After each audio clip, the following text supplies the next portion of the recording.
Hey, fourth graders, it's Mr. Height, your favorite scientist, back for station 5 and 6.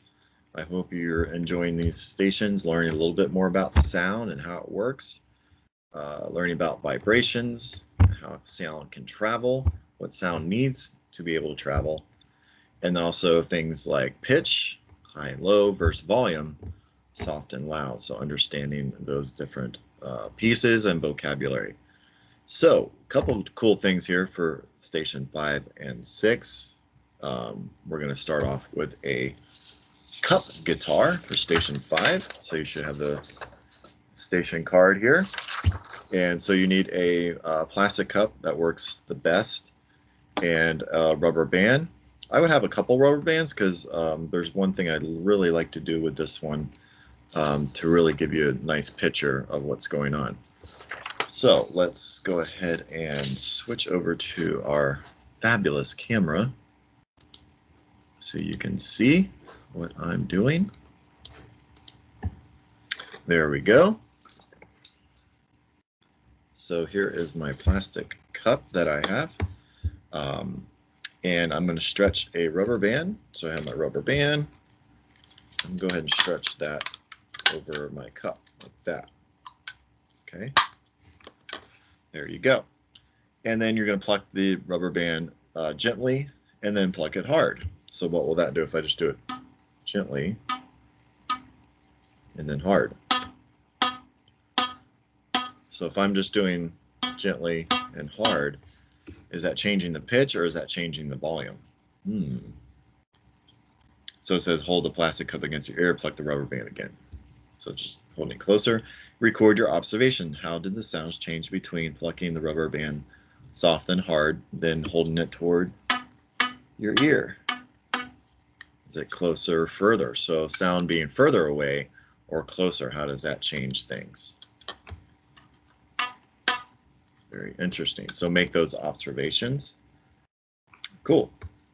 Then it says gently loop the rubber band across the top of the plastic cup a second time, creating a double loop. Pluck the rubber band gently, then pluck it hard, hold it against your ear again. So you can do that. You can wrap it around, or what you can do if you have a plastic cup like this that has a nice lip, all you have to do is just stretch it out a little bit. So I'm just going to stretch out the rubber band a little bit, okay?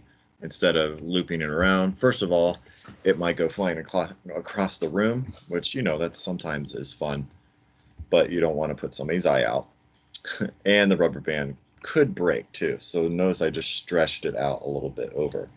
And let's see what happens. Interesting. So I stretched it out. What happened? So I'm tightening that rubber band. How is it changing? Very interesting. So then I loosened it. So now I'm loosening it, getting the slack. So you should be able to hear something, but you also should be able to see what's going on as well. I'll stretch it again.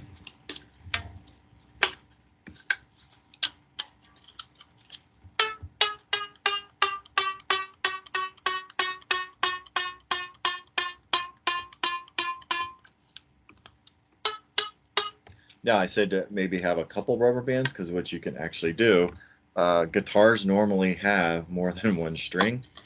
You'll see that coming up in day 5. I'm actually going to show you some different instruments that I play and the different pitches and different sounds they make. So come back for day 5 and you'll hear some musical instruments with Mr. Height.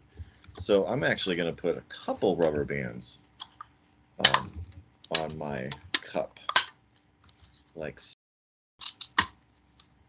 So now I almost have like a real guitar because guitars have definitely more than one string, unless you break them all, which sometimes I do that.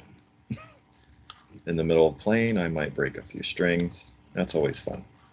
Anyway, look at that. So I have 3 rubber bands, and the cool thing, like I did before, is I can stretch some if I want different sounds. So, ooh, Very cool. And if I strum them all together, so I can take my finger and just strum all three,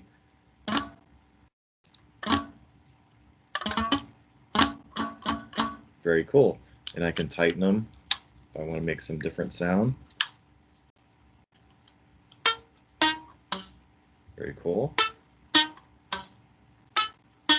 So is the pitch changing or is the volume? Notice I'm kind of plucking them the same force.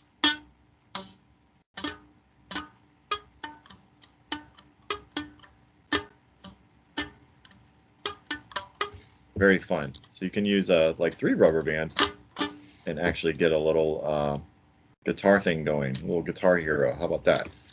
With a cup and some rubber bands. So explore using that. Write down your observations.